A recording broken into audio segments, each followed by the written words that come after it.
Hello students, कैसे आप सभी। आई होप सब अच्छे हैं, मज़े में हैं। आज हम 11th क्लास का बहुत इम्पोर्टेंट टॉपिक डिस्कस करने जा रहे हैं और इनऑर्गेनिक केमिस्ट्री में ये टॉपिक बेटा बिल्कुल बेस होता है। इस टॉपिक के बगैर इनऑर्गेनिक केमिस्ट्री कहीं ना कहीं अधूरी होती है।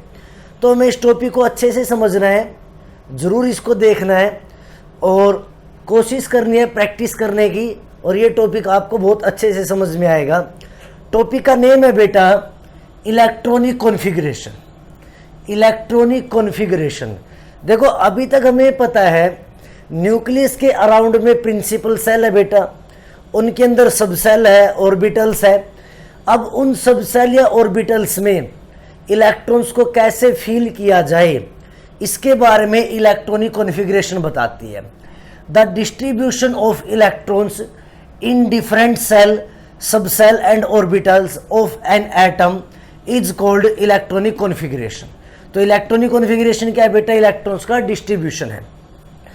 इलेक्ट्रॉनिक कॉन्फ़िगरेशन को NLX से रिप्रेजेंट किया जाता है, ये पावर में है बेटा।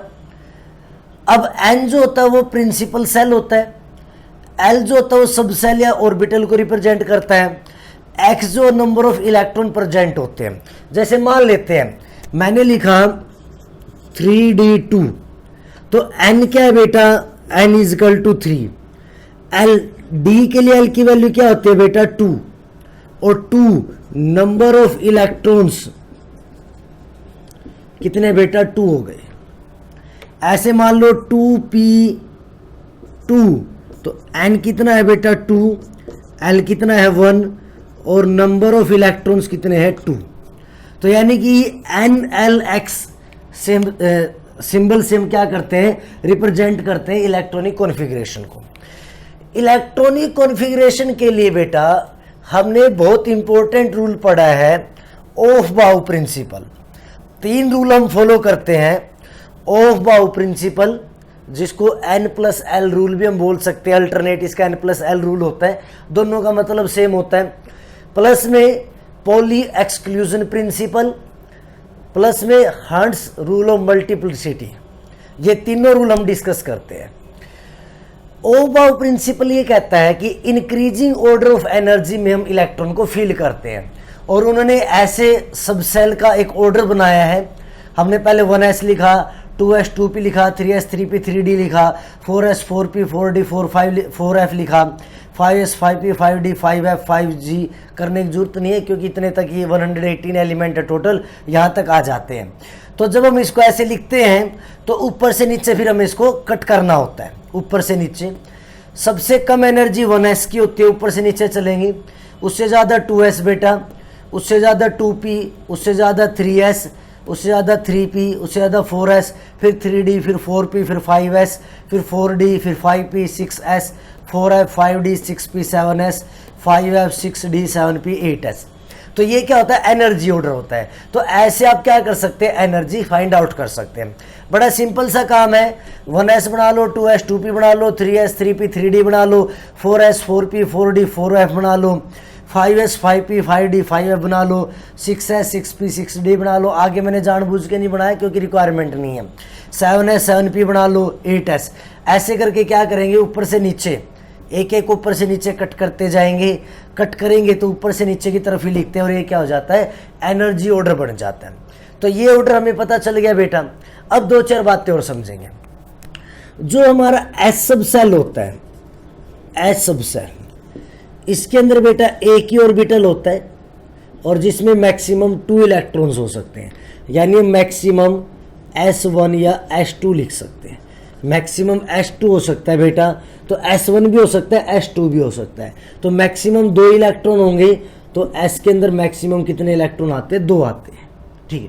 उसके बाद अगर मैं P सब सेल की बात करूं बेटा, P सब सेल में 3 ऑर्बिटल्स होते हैं, और हर एक ऑर्बिटल, पॉली एक्सक्लूजन प्रिंसिपल कहता है, एक ऑर्बिटल में 2 इलेक्ट्रॉन होंगे। तो P के अंदर मैक्सिमम 6 इलेक्ट्रॉन हो सकते हैं, यानी कि 1 से लेकर के 6 तक P के अंदर इलेक्ट्रॉन हो सकते हैं। ठीक है। उसके बाद D सब सेल की अगर मैं बात करता हूं, D सब सेल के अंदर 5 ऑर्बिटल्स होते हैं, और 5 ऑर्बिटल में देखो हर्ट्ज रूल कहता है पहले एक एक लेयर भरा करो एक साइड, फिर अपोजिट स्पिन भरा करो, इसको स्पिन बोलते हैं। तो डी के अंदर मैक्सिमम 10 इलेक्ट्रॉन हो सकते हैं, तो D1 से लेकर के D10 तक हो सकता है। ठीक है, यहां तक क्लियर हो गया।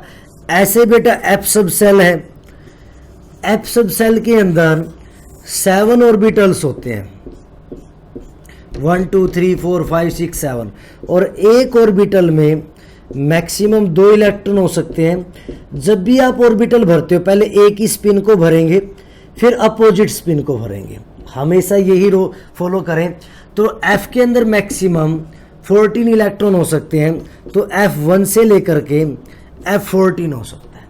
तो ये मैंने बताया मैक्सिमम नंबर ऑफ इलेक्ट्रॉन कितने हो सकते हैं, ये बात क्लियर है।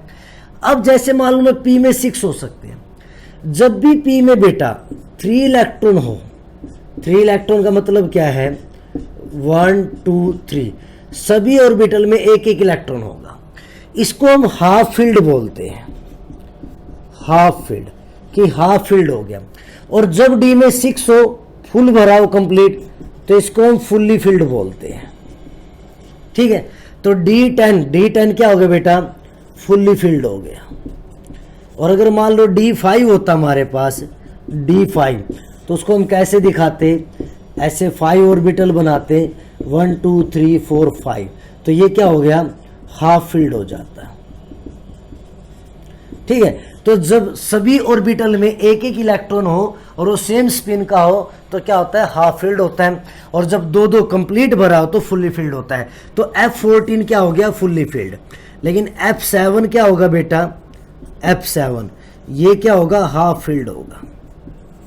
ठीक है, एस में हम ज़्यादा कंसीडर नहीं करते क्योंकि एस में एक ही ऑर्बिटल होता है तो इतना ज़्यादा इम्पैक्ट नहीं पड़ता है, तो ये हमें पता होना चाहिए हाफ फील्ड। वैसे ऐसे क्या फुल्ली फील्ड है और एस में एक इलेक्ट्रॉन था हाफ फील्ड है। ठीक है, तो हाफ फील्ड फुल्ली फील्ड का पता चल गया।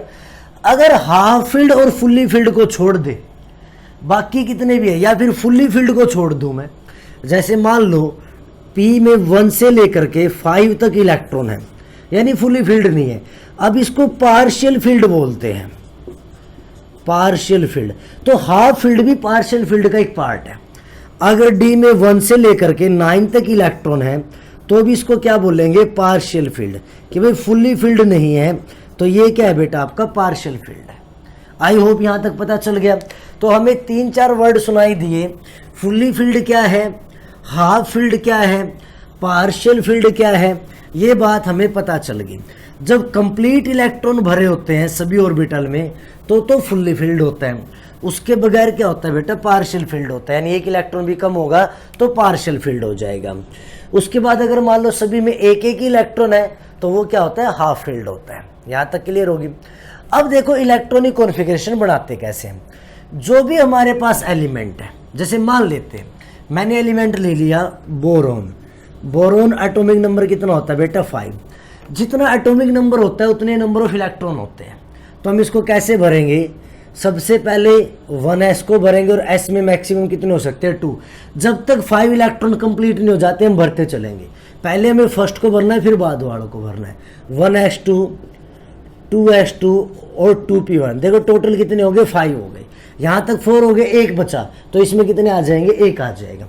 अब इसको कैसे लिखेंगे, ऑर्बिटल में कैसे शो करेंगे, 1s को ऑर्बिटल ऐसे बनाएंगे, 1s में 2 इलेक्ट्रॉन, तो ये हो गया 1s2, और 2s में बेटा कितने हैं 2 इलेक्ट्रॉन्स 2s2, और 2p में कितने हैं बेटा 2p में 1 इलेक्ट्रॉन।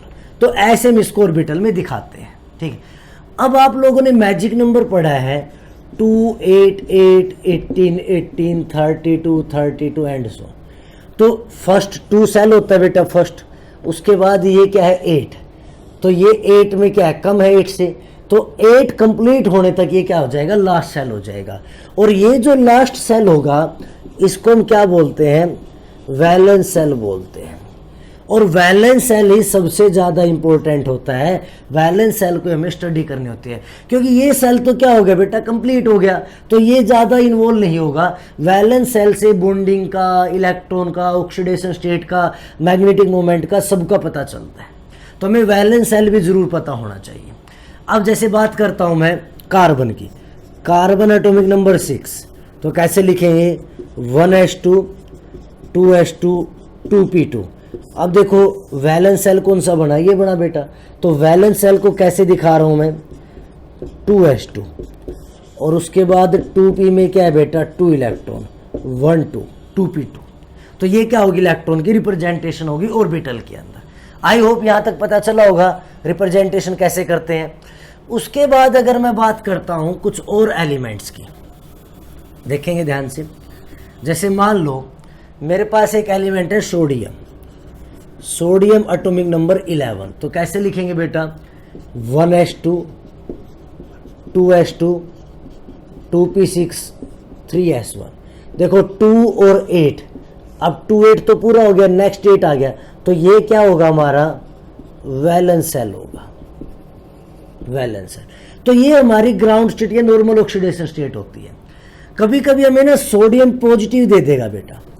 अब सोडियम पॉजिटिव में एटॉमिक नंबर तो 11 ही होगा, सिर्फ इलेक्ट्रॉन निकाला, पॉजिटिव का मतलब हमने एक इलेक्ट्रॉन निकाल दिया, ठीक है। जैसे आप लोगों ने पहले पढ़ा है कि सोडियम होता है 281, और ये जब ये इलेक्ट्रॉन लॉस करता है तो ये बच जाता है 28, तो उसने क्या किया 1 इलेक्ट्रॉन को लॉस कर दिया।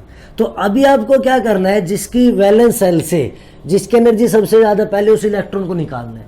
तो यानी कि कैसे लिखेंगे 1s2 2s2 2p6। अब 3s को लिखने की जरूरत नहीं है, जिसमें 0 है 3s0, जिसमें 0 उसको लिखने की जरूरत नहीं है। अब ये क्या हो जाएगी, इसकी इलेक्ट्रॉनिक कॉन्फ़िगरेशन हो जाएगी, ठीक। ऐसे देख लेंगे, जैसे मान लो मैग्नीशियम की बात करते हैं, एटॉमिक नंबर बेटा 12 है। अब एटॉमिक नंबर 12 है तो कैसे भरेंगे 1s2 2s2 2p6 3s2। अब हमें देते G magnesium 2 positive, that means क्या है एटॉमिक नंबर तो 12 ही रहेगा, बट 2 इलेक्ट्रॉन की कमी होगी। जितना पॉजिटिव है उतने इलेक्ट्रॉन कम करने हैं, जितना नेगेटिव उतने इलेक्ट्रॉन ज़्यादा देने हैं। तो ये क्या हो जाएगा 1s2 2s2 2p6, ये आ जाएगी इलेक्ट्रॉनिक कॉन्फ़िगरेशन। अगर मान लो मुझे क्लोरीन नेगेटिव दे दिया, अब मेरे पास जो क्लोरीन है atomic number 17, 1s2 2s2 2p6 3s2 3p5, total देख लो बेटा 17 हो गए। तो ये क्या वैलेंस सेल, हमारा वैलेंस सेल में कितने इलेक्ट्रॉन है 7 है। अब क्लोरीन नेगेटिव दे दिया, एटॉमिक नंबर तो 17 रहेगा, बट एक इलेक्ट्रॉन बढ़ाना, और किस में बढ़ाना है जिसकी एनर्जी सबसे ज़्यादा है, यानी वैलेंस सेल में जिसकी एनर्जी क्या है सबसे ज़्यादा है। तो अब क्या हो जाएगा 3p6 हो जाएगा। तो पॉजिटिव नेगेटिव का पता चल गया बेटा। अब एक छोटा सा क्वेश्चन और आता है, आई होप कि आप लोगों ने ये नोट कर लिया होगा, देखेंगे ध्यान से।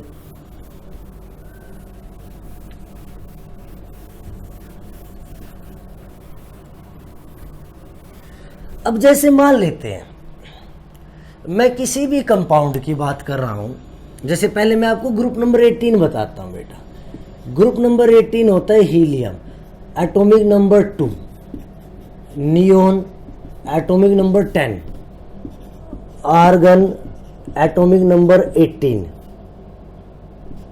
Krypton atomic number 36, xenon atomic number 54, radon,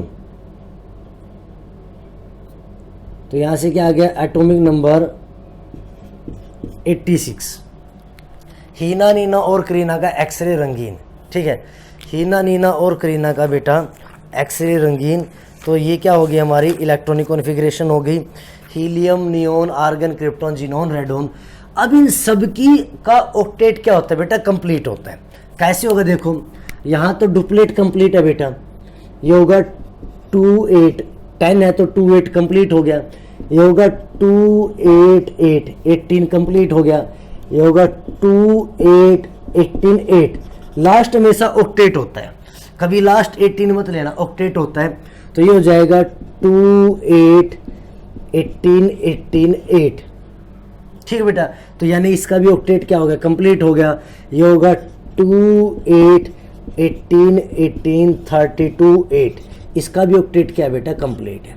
तो इन सब का हीलियम का डुप्लेट 2 के लिए क्या बोलते हैं डुप्लेट, हीलियम के केस में डुप्लेट और बाकी सभी केस में ऑक्टेट क्या होता है, कंप्लीट होता है। ठीक, अब अगर देखो ध्यान से, मेरे पास क्या है, मान लो एक एलिमेंट है स्कैंडियम, एटॉमिक नंबर है 21। अब मैं इलेक्ट्रॉनिक कॉन्फ़िगरेशन बनाता हूँ तो हम कैसे बनाएंगे, 1s2 2s2 2p6 3s2, कितने हो गए, 2 8 10 2 12 3p6 18 4s2 20 और 3d1 ओह बाउ प्रिंसिपल से 21। अगर आप ध्यान से देखो, ये हमारा क्या बनेगा, वैलेंस सेल बेटा, वैलेंस सेल। अब 2 और 8 10 और 8 18, यहां तक 18 18 कंप्लीट हो गए। और जब 18 कंप्लीट होता है तो हम क्या यूज कर सकते हैं, आर्गन को यूज कर सकते हैं। तो इस कॉन्फ़िगरेशन को पूरा लंबा ना लिख के हम ऐसे लिख सकते हैं, argon 18 4s2 3d1, short form में ऐसे लिख सकते हैं। आर्गन 18 कंप्लीट हो गया, 4s2 3d1 हो गया। तो ऐसे हम क्या कर सकते हैं, इलेक्ट्रॉनिक कॉन्फ़िगरेशन को लिख सकते हैं। उसके बाद अगर मान लो मेरे पास क्या बेटा, स्ट्रोंशियम है, स्ट्रोंशियम एटॉमिक नंबर 38। अब देखो 38 तक जाओगे, 1s2 2s2 2p6 बहुत लंबा हो जाएगा। तो आप देखो 38 से पहले क्या, 36, यानी 36 क्या बेटा, कंप्लीट है। तो आप कैसे लिखोगे, क्रिप्टोन 36 और बच गए कितने, 2 मतलब क्या हो गया, s में बेटा, तो यहाँ से क्या आ जाएगा 5s2। ऐसे आप लिखोगे, लंबा लिखने की जरूरत नहीं है। आप देखोगे 36 तक कंप्लीट हो जाएगा तो ये क्या बचेगा, वैलेंस सेल बचेगा। कंफर्म होगी बात ये। अब पता कैसे चलेगा कि यही वैलेंस सेल आना है या कोई और वैलेंस सेल आना है, तो उसका भी हम डिस्कस कर लेते हैं एक बार। कंप्लीट इलेक्ट्रॉनिक कॉन्फ़िगरेशन बता रहा हूं बेटा, आपको अच्छे से समझ में आएगी। देखेंगे ध्यान से, जैसे हमारे पास ग्रुप नंबर 1 होता है, वो होता है hydrogen, lithium, sodium, potassium, rubidium, caesium और फ्रेंसियम। ठीक है, फिर होता है बेरिलियम, मैग्नीशियम, बेटा मांगे कार, सेंट्रो, बापू रोय। आप सबको पीरियोडिक टेबल आनी चाहिए, हेलिना की रब से फरियाद। मैंने एक वीडियो बना रखी है बेटा, 10 मिनट्स में पीरियोडिक टेबल लर्न करें, उसमें सभी है। फिर मैं बात कर रहा हूँ, जैसे मान लो ग्रुप नंबर 13 की, ये हो गया ग्रुप नंबर 1, ये हो गया 2 और ये मान लेते हैं group number 13, boron, aluminium, gallium, indium, thallium, बैंगन, आलू, गाजर इन थैला। फिर group number 14, carbon, Singh ji, साने, पंजाब। ध्यान से देखना जो मैं बता रहा हूँ। ग्रुप नंबर 15, नए पड़ोसी आए सबको भाए, nitrogen, phosphorus, arsenic, antimony, bismuth. Group number 16 बेटा, ओल्ड स्टाइल से टेपो, oxygen, sulphur, selenium, tellurium, polonium. Group number 17, group number 17, फिर कल बाहर आई aunty, fluorine, chlorine, bromine, iodine और अस्टाटीन। और ये है हमारा ग्रुप नंबर 18। ध्यान से देखना बेटा, बहुत इंपॉर्टेंट बात बता रहा हूँ, डायरेक्ट इलेक्ट्रॉनिक कॉन्फ़िगरेशन लिखनी सिखा रहा हूँ। ये है बेटा group number 18, helium, neon, argon, krypton, xenon और रेडोन। ये हमारा एटॉमिक नंबर 2, ये 10, ये 18, ये 36, ये 54 और ये 86। ये हमारा है एटॉमिक नंबर बेटा। ठीक है, ऐसे ये फर्स्ट पीरियड होता है बेटा, हाइड्रोजन और हीलियम दोनों फर्स्ट पीरियड में होते हैं। इनसे आप कंफ्यूज मत होना। ये मैं थोड़ी ऊपर लिख देता हूँ, यहाँ लिख देता हूँ, ये ग्रुप नंबर 1, ये 2, ये 13, ये 14, ये 15, ये 16, ये 17 और ये हो गया 18। ठीक है, तो ये आपने देखा एक ऑर्डर सा बन गया, थोड़ा टेढ़ा मेढ़ा बना है। थोड़ा अगर हम स्ट्रेट करके लिखेंगे तो ये थोड़ा ऊपर आ जाएगा, आर्सेनिक, सेलोरियम, ब्रोमीन, क्रिप्टोन 36। ठीक है, ऐसे हो गया। ऐसे ही फिर क्या हो जाएगा हमारा, यहाँ से स्टार्ट हो जाएगा। अब देखो कैसे करना है। ये एटॉमिक नंबर 1 होता है बेटा, ये 3 होता है, ठीक, ये आपका 11 होता है, ये 19 होता है, ये 37 होता है, ये 55 होता है और ये आपका 87 होता है। ठीक, ऐसे एटॉमिक नंबर होते हैं। अब जैसे मान लेते हैं, ध्यान से देखना, ये दोनों क्या है बेटा, एस ब्लॉक है। पीरियोडिक टेबल आपने पढ़ी हो तो ये दोनों क्या एस ब्लॉक है। जो फर्स्ट सेल होता है इसका वैलेंस जो इलेक्ट्रॉन होगा वो S1 होगा, S1, और सेकंड ग्रुप का वैलेंस इलेक्ट्रॉन S2 होगा बेटा। अगर मैं फर्स्ट पीरियड की बात कर रहा हूँ, पीरियड के हिसाब से देखते हैं बेटा,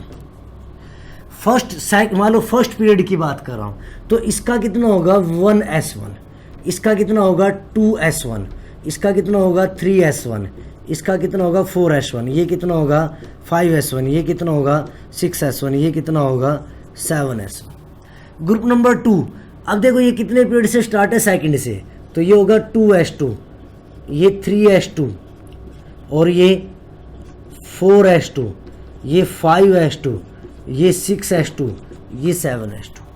अब देखो मुझे मान लो कैल्शियम की इलेक्ट्रॉनिक कॉन्फ़िगरेशन लिखनी है।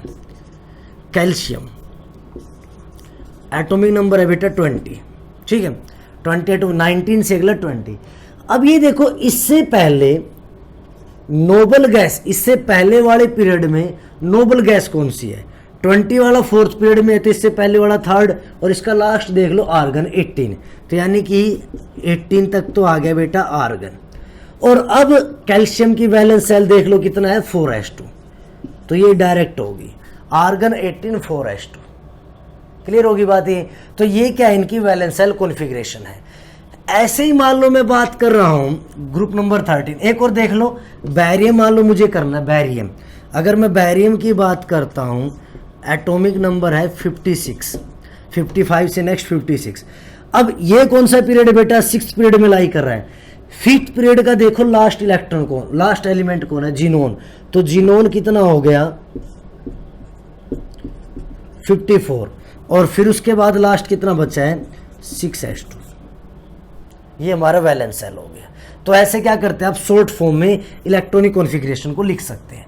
तो यहां तक क्लियर हो गया एस वालों के लिए। अब मैं बात कर रहा हूं बेटा पी ऑर्बिटल के लिए। पी ऑर्बिटल में आप कैसे इलेक्ट्रॉनिक कॉन्फ़िगरेशन निकालते हैं।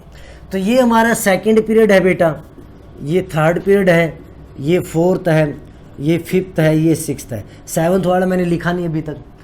अब जो ग्रुप नंबर 13 होता है, पी सब सेल की, पी सब सेल जो वैलेंस सेल कॉन्फ़िगरेशन होती है, वैलेंस सेल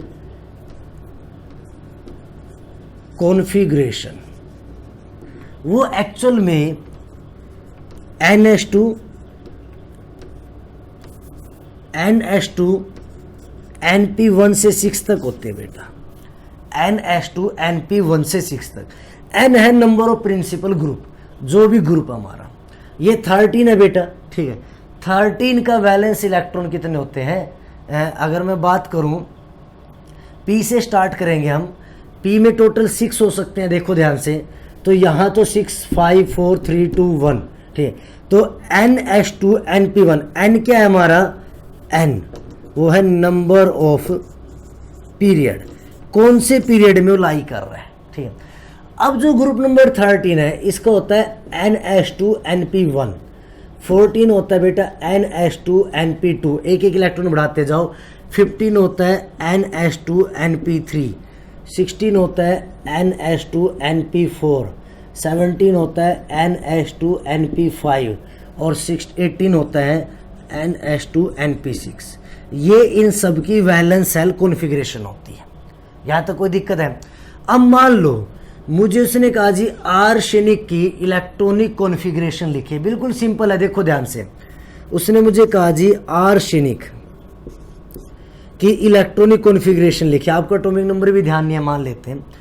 आर्सेनिक कौन सी पीरियड में है, 4th में। इससे पहला पीरियड कौन सा बेटा, थर्ड का लास्ट कौन है, आर्गन, आर्गन 18। अब आर्सेनिक के ग्रुप का देखो वैलेंस सेल क्या, NH2 NP3, और आर्सेनिक कौन से पीरियड में है 2 3 4, तो N की वैल्यू कितनी हो जाएगी 4, तो क्या आ जाएगा 4H2 4P3, ये आ जाएगा। यहाँ तक कोई दिक्कत है बेटा, ठीक। उसके बाद अगर मान लो मुझे कहता है क्लोरीन के बारे में बताइए भाई, क्लोरीन। अब क्लोरीन की अगर मैं बात करूं तो क्लोरीन को कैसे लिखेंगे, क्लोरीन कौन से पीरियड में है, थर्ड में, इससे लास्ट पीरियड सेकंड, सेकंड का लास्ट एलिमेंट नियोन, तो नियोन हो गया बेटा 10। उसके बाद क्या, नियोन 10 के बाद क्या आएगा, क्लोरीन का वैलेंस सेल NH2NP5, और ये थर्ड में है तो यानी कि 3H2 3P5, तो ये क्या हो जाएगी, क्लोरीन की इलेक्ट्रॉनिक कॉन्फ़िगरेशन हो जाएगी। तो आई होप यहाँ तक आप लोगों को पता चल रहा होगा। तो यहाँ तक हम लोगों ने देखा है। उसके बाद जब डी ऑर्बिटल आ जाता है बेटा, डी ऑर्बिटल, तो वैलेंस सेल, जैसे मान लो अगर आप बात करो यहाँ फोर्थ पीरियड से, सेकेंड थर्ड और फोर्थ पीरियड से पहले डी ऑर्बिटल आ जाता है। हाँ, फोर्थ पीरियड से पहले डी ऑर्बिटल आ जाता है। शक्ति होकर मनफी कोनी कूजन, ये मान लो मैंने डी ऑर्बिटल लिखा। ये सीरीज होती है 3D 10 तक, 1 से 10 तक, यानी जब आप पीरियोडिक टेबल देखोगे तो फोर्थ पीरियड में पहले डी ऑर्बिटल आ जाते हैं। अब मैं आर्सेनिक की बात कर रहा हूँ, उसमें छोटी सी गड़बड़ हुई। आर्सेनिक की जब मैं बात कर रहा हूँ तो आर्सेनिक की जब आप कॉन्फ़िगरेशन लिखोगे तो आर्सेनिक कौन से पीरियड में, फोर्थ, उससे पहले वाला पीरियड का नाम क्या, थर्ड का लास्ट क्या होगा बेटा, आर्गन होगा। लेकिन फोर्थ पीरियड में डी ऑर्बिटल आ गया, तो इस डी ऑर्बिटल में, और ये क्या 3D, देखो फोर्थ में 3D होता है, फिफ्थ पीरियड में 4D 10 तक होता है, सिक्स पीरियड में और 5D 10, और प्लस में 4F भी आ जाता है, 4F 14 होता है। अगर आपने पीरियोडिक टेबल देखी है तो ये आपको पता चल रहा होगा। अब देखेंगे आर्सेनिक से पहले क्या आ रहा है, डी भी आ रहा है, तो हमें क्या करना है, इसमें 3D 10 भी जोड़ देना है क्योंकि डी भी आ रहा है। और फिर इसकी वैलेंस सेल कॉन्फ़िगरेशन क्या थी, NH2NP3, और कौन से पीरियड में है, ये फोर्थ में है, तो आ जाएगी 4H2 4P3, ये हो जाएगा। यानी कि अगर डी ऑर्बिटल पहले आ रहा है उस पीरियड में तो आपको डी ऑर्बिटल भी लिखना है। अगर डी और एफ दोनों आ रहे हैं, जैसे बिस्मिथ की मैं बात कर रहा हूँ, बिस्मिथ की अगर मैं बात करूँ, बिस्मिथ के लिए, बिस्मिथ कौन से पीरियड में बेटा, सिक्स्थ पीरियड में है, तो सिक्स से पहले फिफ्थ का लास्ट कौन है, जीनोन, तो ये क्या हो गया, जीनोन 54 तक, ठीक। उसके बाद बिस्मिथ से पहले डी भी आ रहा है और एफ भी आ रहा है, तो दोनों लिखेंगे 5D 10 4F 14, और बिस्मिथ की कॉन्फ़िगरेशन क्या है बेटा, NH2NP3, और सिक्स्थ में है तो 6 वैल्यू हो जाएगी 6H2 6P3। तो यानी कि जब डी और एफ ऑर्बिटल आ जाता है पहले, ये बेसिकली किस में है, fourth fifth six seventh period में, इनसे ऊपर नहीं, क्योंकि इनसे ऊपर तो डी और एफ है ही नहीं, इनसे ऊपर तो आप डायरेक्ट निकालोगे। इनसे नीचे जब आप आओगे तो फोर्थ पीरियड में डी होगा, फिफ्थ में भी डी होगा बेटा, सिक्स्थ में डी और एफ होगा, सेवन्थ में भी डी और एफ होगा। तो ये आप लोगों को साथ में जोड़ के चलना है। तो वैलेंस सेल तो यही बनेगा, उससे पहले आपको ये जरूर लिख देना है, ठीक है। तो ऐसे क्या करेंगे हम, इलेक्ट्रॉनिक कॉन्फ़िगरेशन बनाएंगे। उसके बाद एक और इम्पोर्टेंट टॉपिक है इलेक्ट्रॉनिक कॉन्फ़िगरेशन का। अगर आपको इस मेथड में थोड़ी सी भी दिक्कत है बेटा, थोड़ी सी भी प्रॉब्लम अगर आपको लग रही है, तो आप डायरेक्ट ऑफ बाउ प्रिंसिपल लगाइए, 1H2 2H2 2P6 3H2, ऐसे करके आप डायरेक्ट बना सकते हैं, ठीक है। उसको आप डायरेक्ट यूज कर सकते हैं। तो उसमें ऐसे भरते रहेंगे 1H2 2H2 करके। जैसे मान लो मैं बात कर रहा हूँ बेटा कॉपर, एटॉमिक नंबर 24, तो कैसे भरेंगे, 1H2 2H2 2P6 3H2 3P6 4H2 3D4। देखो 2 8 8 और ये हो गए 6। अब देखो टोटल 18 हो गया, तो इसको मैं ऐसे लिख सकता हूँ, आर्गन 18 4H2 3D4, ठीक है बेटा। अब ध्यान से देखना जो मैं बात कर रहा हूँ, हम बात कर रहे हैं stability of exactly half filled और फुल्ली फिल्ड ऑर्बिटल। जो हाफ फील्ड और फुल्ली फील्ड ऑर्बिटल होता है वो बेटा एक्स्ट्रा स्टेबल होता है, एक्स्ट्रा स्टेबल, यानी बाकी सभी से क्या होता है, ज्यादा स्टेबल होता है। एक्स्ट्रा स्टेबल का मतलब क्या है, इसके अंदर सबसे कम एनर्जी होते हैं, लीस्ट एनर्जी। जितनी कम एनर्जी उतनी ज़्यादा स्टेबिलिटी। तो ये क्या होता है, एक्स्ट्रा स्टेबल होता है। ध्यान से देखें जो बोलो। अब जो हाफ फील्ड होते हैं इसके दो रीजन है बेटा एक्स्ट्रा स्टेबल होने के। नंबर 1 तो क्या है, सिमेट्रिकल डिस्ट्रीब्यूशन। सिमेट्रिकल डिस्ट्रीब्यूशन, जो हाफ फील्ड या फुल्ली फील्ड है, मान लो मैं डी ऑर्बिटल लेके चल रहा हूं, ये हमारा D5 है, तो इसमें क्या होंगे बेटा, एक एक इलेक्ट्रॉन होंगे। और ये हमारा मान लो D10 है, 1 1, पहले एक एक इलेक्ट्रॉन भरते हैं फिर दूसरा भरते हैं अपोजिट स्पिन में, यही रूल फॉलो करेंगे। ये D10 है। अगर आप इसमें देखो, सिमेट्री का मतलब होता है एक पैटर्न, एक पैटर्न फॉलो होना चाहिए, एक फैशन, पैटर्न बोल सकते हो या फैशन बोल सकते हो।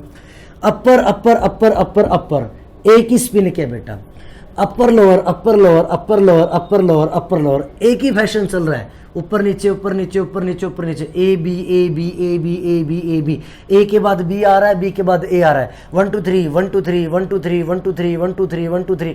जब एक ही रेगुलर फैशन चलता है, boy girl boy girl boy girl boy girl boy girl boy girl, तो उसको क्या बोलते हैं, सिमेट्री बोलते हैं, एक रेगुलर फैशन बोलते हैं। और जो भी सिमेट्री होती है वो हमेशा स्टेबिलिटी इंक्रीज करती है, ठीक है। यानी symmetrical distribution leads to stability, तो वो स्टेबिलिटी बढ़ाता है। तो हाफ फील्ड और फुली फील्ड में सिमेट्रिकल डिस्ट्रीब्यूशन होता है। लेकिन अगर मान लो मैं पार्शियल फील्ड की बात करूं, जैसे मान लो मैंने D6 की बात की, 1 1 1 1 और ये 2, अब देखो अपर लोअर अपर अपर अपर, क्या एक जैसा फैशन है? नहीं है। अगर मैं D4 की बात कर रहा हूं, D4 अपर अपर अपर अपर एम्प्टी, खाली, क्या एक जैसा फैशन है? नहीं, कंप्लीट होना चाहिए, ये कंप्लीट तक एक जैसा फैशन। तो ये सिमेट्रिकल नहीं बोले जाएंगे, लेकिन ये क्या बोले जाएंगे, सिमेट्रिकल बोले जाएंगे। तो पहला पॉइंट है, हाफ फील्ड और फुली फील्ड में सिमेट्रिकल डिस्ट्रीब्यूशन होता है। सिमेट्रिकल डिस्ट्रीब्यूशन होगा तो स्टेबिलिटी क्या होगी, ज़्यादा होगी। सेकेंड जो पॉइंट है बेटा हमारा, बहुत बढ़िया पॉइंट है, और वो है exchange of energy. Exchange of energy, exchange of energy, देखना ध्यान से। एक्सचेंज ऑफ एनर्जी क्या कहते हैं, जो भी ऑर्बिटल होता है, जैसे मान लो डी ऑर्बिटल की मैं बात कर रहा हूं, ध्यान से देखना बेटा, ये डी ऑर्बिटल, जब तक ये एक्सटर्नल मैग्नेटिक फील्ड में नहीं आता एक्सटर्नल, तब तक इन सभी ऑर्बिटल की एनर्जी सेम रहती है। और इन ऑर्बिटल को हम डीजनरेट ऑर्बिटल बोलते हैं, डीजनरेट ऑर्बिटल्स, यानी जिनकी एनर्जी क्या होती है, सेम होती है। डीजनरेट ऑर्बिटल हम इनको नेम देते हैं बेटा, एक बार स्पेलिंग चेक कर लेते हैं, डीजनरेट, ठीक है, डीजनरेट ऑर्बिटल बोलते हैं। क्लियर है बात है।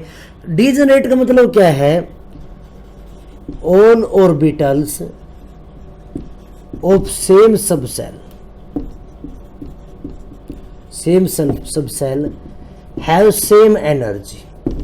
मतलब क्या है बेटा, इन पांचों ऑर्बिटल की एनर्जी सेम है, लेकिन जैसे आप इस ऑर्बिटल को एक्सटर्नल मैग्नेटिक फील्ड से एक्सटर्नल मैग्नेटिक फील्ड में ले आओगे, मैग्नेटिक फील्ड, तो ये क्या हो जाता है, स्प्लिट हो जाता है दो पार्ट में, जिसको हम स्प्लिटिंग ऑफ ऑर्बिटल बोलते हैं।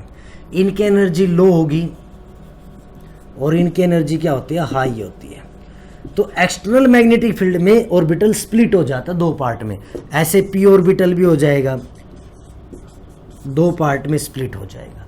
लेकिन जब एक्सटर्नल मैग्नेटिक फील्ड या इलेक्ट्रिकल फील्ड नहीं होती है, तो सबकी एनर्जी क्या होती है, सेम होती है, डीजनरेट ऑर्बिटल बोलते हैं उनको। तो पता चल गया डीजनरेट ऑर्बिटल है क्या बेटा एक्चुअली। अब जो डीजनरेट ऑर्बिटल है उसमें जितने भी इलेक्ट्रॉन है, मान लो ये इलेक्ट्रॉन है, 3 इलेक्ट्रॉन है बेटा मेरे पास, D3 है, तो ये इलेक्ट्रॉन अपनी एनर्जी, अपनी पोजीशन एक्सचेंज कर सकते हैं। जितना ज्यादा एक्सचेंज होगा उतनी ज्यादा एनर्जी क्या होगी बेटा, लॉस होगी। जितना ज्यादा एक्सचेंज होता है उतनी ज्यादा एनर्जी लॉस होती है, और जितनी एनर्जी लॉस होगी उतनी एनर्जी कम होगी, उतनी ज्यादा स्टेबिलिटी होगी। हमें ये देखना होता है नंबर ऑफ एक्सचेंज किस में ज्यादा होंगे। तो देखें ध्यान से, ये जो फर्स्ट है बेटा, अगर मैं फर्स्ट की बात कर रहा हूँ, ये यहाँ एक्सचेंज हो सकता है और यहाँ एक्सचेंज हो सकता है।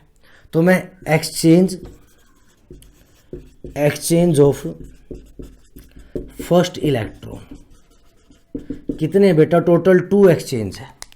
अगर मैं सेकंड की बात करूँ, सेकंड ये वाला यहाँ एक्सचेंज हो सकता है बेटा और यहाँ एक्सचेंज हो सकता है, यानी कि एक्सचेंज ऑफ सेकंड इलेक्ट्रॉन वो भी कितने बेटा, 2 है। अगर मैं थर्ड की बात करूं बेटा, थर्ड वाला यहाँ एक्सचेंज हो सकता है और यहाँ एक्सचेंज हो सकता है। कोई दिक्कत है यहाँ तक? ठीक है, तो ये कितने हो जाएंगे, 2 हो जाएंगे टोटल। कितने हो जाएंगे बेटा, 2 हो जाएंगे। अब देखो एक चीज़ देखेंगे, जब ये यहाँ एक्सचेंज होगा तो ये तो ऑलरेडी आ चुका है, ऑलरेडी आ चुका है। जब ये यहाँ एक्सचेंज होगा तो ये भी ऑलरेडी आ चुका है।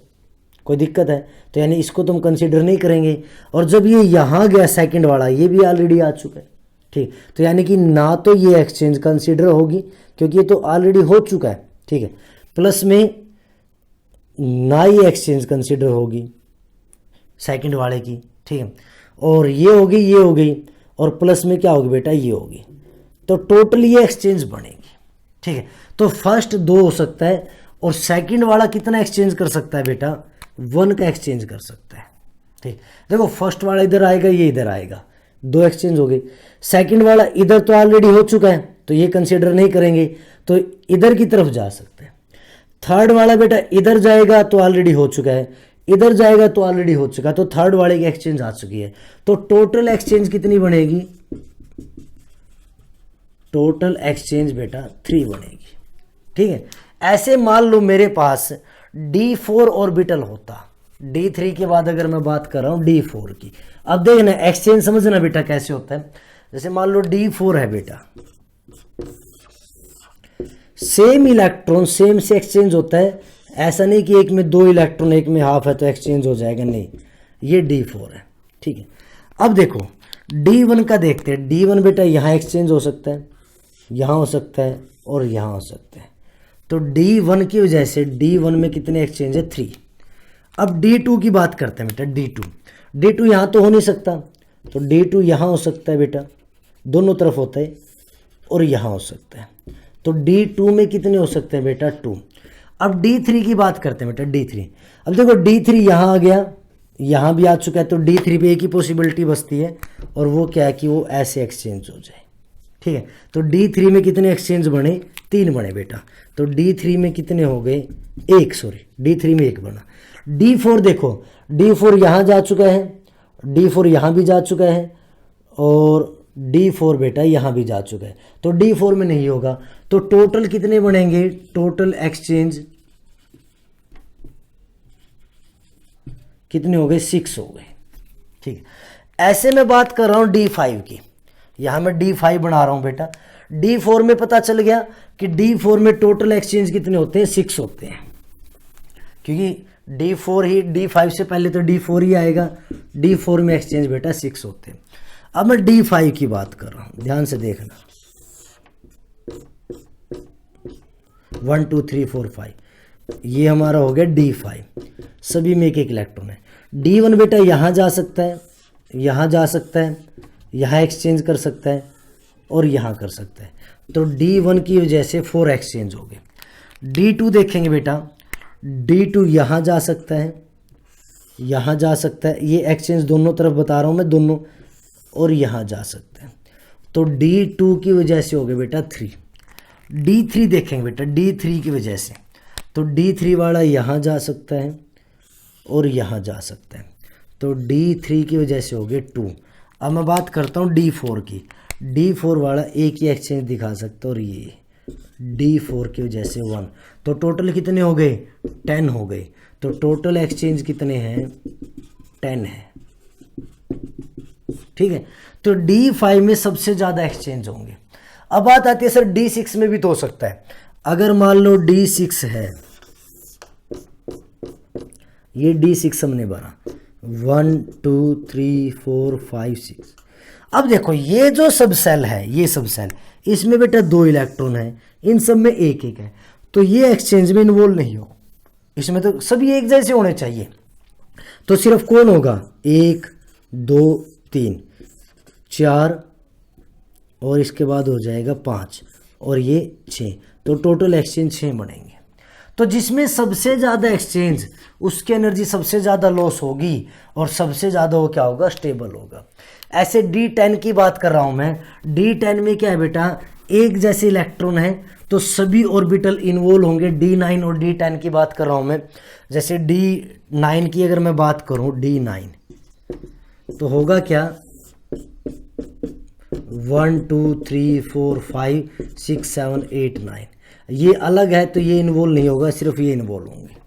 ऐसे D10 की अगर मैं बात करूं तो D10 में बेटा क्या होगा, 1 2 3 4 5 6 7 8 9 10, सभी में 2 है, तो सबसे ज़्यादा मैक्सिमम एक्सचेंज किस में बनेंगे, D10 में बनेंगे। तो जितने ज़्यादा एक्सचेंज होता है उतना ज़्यादा एनर्जी लॉस होती है और उतना ज़्यादा कंपाउंड ऑर्बिटल क्या होता है, स्टेबल होता है। तो इसलिए हाफ फील्ड और फुल्ली फील्ड क्या होते हैं बेटा, थोड़ा एक्स्ट्रा स्टेबल होते हैं। ये बात हम लोगों को पता होनी चाहिए। यहाँ तक क्लियर होगी हाफ फील्ड फुल्ली फील्ड की। अब देखेंगे एक लास्ट टॉपिक हमारा बचा हुआ है अभी। जब भी हमारे पास D4 आएगा बेटा, D4 और उससे आगे S1 हो, तो ये क्या करता है, S की एनर्जी बहुत कम होती है एज कंपेयर टू 3D से। 4S की एनर्जी बहुत कम होती है 3D से, तो 3D क्या स्ट्रॉन्ग है। अब इस 3D4 को पता है, 3D4 कि अगर वो कहीं से एक इलेक्ट्रॉन ले ले तो 3D5 हाफ फील्ड में आ जाएगा, और हाफ फील्ड आएगा तो इसके पास एक्स्ट्रा स्टेबिलिटी होगी। ठीक है, तो ये एक्स्ट्रा स्टेबल होने के लिए अपने से अगले S से, ये ऐसे ले सकता, अगर यहाँ P होता तो नहीं ले पाता, क्योंकि S और P और D में एनर्जी डिफरेंस कम है, S और D में एनर्जी डिफरेंस ज़्यादा है। D की एनर्जी ज़्यादा होती है, बहुत ज़्यादा एज कंपेयर टू S से, तो ये S से एक इलेक्ट्रॉन ले लेता है। तो जो एक्चुअल कॉन्फ़िगरेशन लिखी जाएगी वो ऐसे हो जाएगी, 4 आर्गन 18 4s1 3d5। तो यानी कि ये कॉन्फ़िगरेशन अब आप ऐसे लिखेंगे। क्यों, क्योंकि ये क्या हो गया, अब हाफ फील्ड हो गया, और हाफ फील्ड क्या होता है, एक्स्ट्रा स्टेबल होता है। ठीक, तो आपसे पूछ लेता है कि कॉपर की इलेक्ट्रॉनिक कॉन्फ़िगरेशन को जस्टिफाई कीजिए, तो आप लिखोगे कि 3d5 is a half filled और half filled is extra stable, hence it occupy 1 electron from 4s। ठीक, ऐसे ये केस, सॉरी कॉपर नहीं, क्रोमियम आएगा बेटा, यहाँ क्रोमियम का एटॉमिक नंबर 24 होता है, थोड़ी गड़बड़ हो गई थी। अब मैं बात कर रहा हूँ कॉपर की। कॉपर का एटॉमिक नंबर 29 होता है, तो देखेंगे 1s2 2s2 2p6, उसके बाद 3s2 3p6 4s2 3d9। अब देखो बेटा वही d9 आ गया, अगर ये एक इलेक्ट्रॉन ले लेगा तो d10 हो जाएगा, फुल्ली फिल्ड हो जाएगा। तो ये क्या करेगा, इससे एक इलेक्ट्रॉन ले लेगा और कॉन्फ़िगरेशन क्या बन जाएगी, 1s2 2s2 2p6 3s2 3p6 4s1 3d10, ये बन जाएगी बेटा। कंफर्म होगी बात ये। तो यहां तक, तो जब भी आप ये देखोगे कि D में 4 या 9 है और उससे आगे S है, ये भी ध्यान रखना है आपको, D में 4 या 9 और उससे आगे S है, तो ये एक इलेक्ट्रॉन बड़ी आसानी से ले लेंगे और अपने आप को हाफ फील्ड या फुल्ली फील्ड ले आएंगे, जो एक्स्ट्रा स्टेबल होती है। तो ये कुछ एक्सेप्शनल कॉन्फ़िगरेशन होती है जो हमें पता होनी चाहिए। उसके बाद कभी कभी हमें ना पॉजिटिव नेगेटिव करके दे देता है। अब जैसे मान लो मैं यही बात कर रहा हूँ, 3d10 है, कॉपर है बेटा हमारा, कॉपर का एटॉमिक नंबर कितना है 29, हमें कॉपर पॉजिटिव दे दे। अब हमें इलेक्ट्रॉन निकालना है एक। अब वो 3d10 से नहीं निकलेगा क्योंकि ये तो स्टेबल हो गया, तो वो किससे निकलेगा, 4s से।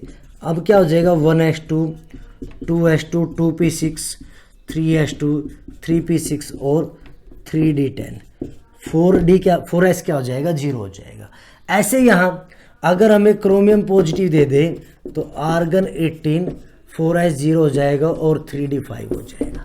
तो अगर कोई ज़्यादा स्टेबल ऑर्बिटल है तो वहाँ से हम इलेक्ट्रॉन नहीं निकाल लेंगे, उससे पहले वाले से हम इलेक्ट्रॉन निकाल लेंगे, नहीं तो हम डायरेक्ट क्या करते हैं, लास्ट वाले से इलेक्ट्रॉन निकालते हैं। ठीक है, अब अगर मान लो कॉपर 2 पॉजिटिव अगर हमें दे देता, कॉपर 2 पॉजिटिव, देखो ध्यान से, अब मैं सेल बना रहा हूं बेटा, देखेंगे ये हमारा वैलेंस सेल है, तो ये वैलेंस सेल है बेटा। अब ये तो क्या कंप्लीट है, यहां तक तो कंप्लीट है, यहां तक तो आप इलेक्ट्रॉन निकाल ही नहीं सकते। अब एक इलेक्ट्रॉन और निकालना, तो अब जाके 3D से निकलेगा। पहले 4s से निकल गया, ये खाली हो गया, अब 3D से निकलना पड़ेगा क्योंकि उससे अगले वाले सेल से नहीं निकल सकता। तो यानी कि अब क्या आ जाएगा, आर्गन 18, यहां तक आर्गन 18 है बेटा, और अब 3D 9 हो जाएगा। तो कॉपर 2 पॉजिटिव में 3D 9 हो जाता है, ठीक। लेकिन अगर एक चार्ज लोगे, एक पॉजिटिव लोगे, तो पहले s का इलेक्ट्रॉन निकलेगा क्योंकि s की एनर्जी क्या कम होती है एज कम्पेयर टू 3D से। 3D 10 का एक्स्ट्रा स्टेबल है, तो s क्या होगा, पहले निकलेगा, ठीक। आई होप आपको इलेक्ट्रॉनिक कॉन्फ़िगरेशन समझ में आई होगी, इसका पूरा फंडा पता चला होगा। तो कोई भी डाउट है, कोई भी क्वेश्चन आप मुझे जरूर पूछेंगे। आप मुझे कम से कम एटॉमिक नंबर 1 से लेकर के और 50 तक सभी की इलेक्ट्रॉनिक कॉन्फ़िगरेशन आप मुझे बना करके व्हाट्सएप पे भेजेंगे। आई होप आपको ये आया होगा। Thank you very much. Video अच्छी लगी तो लाइक और शेयर ज़रूर कर दें।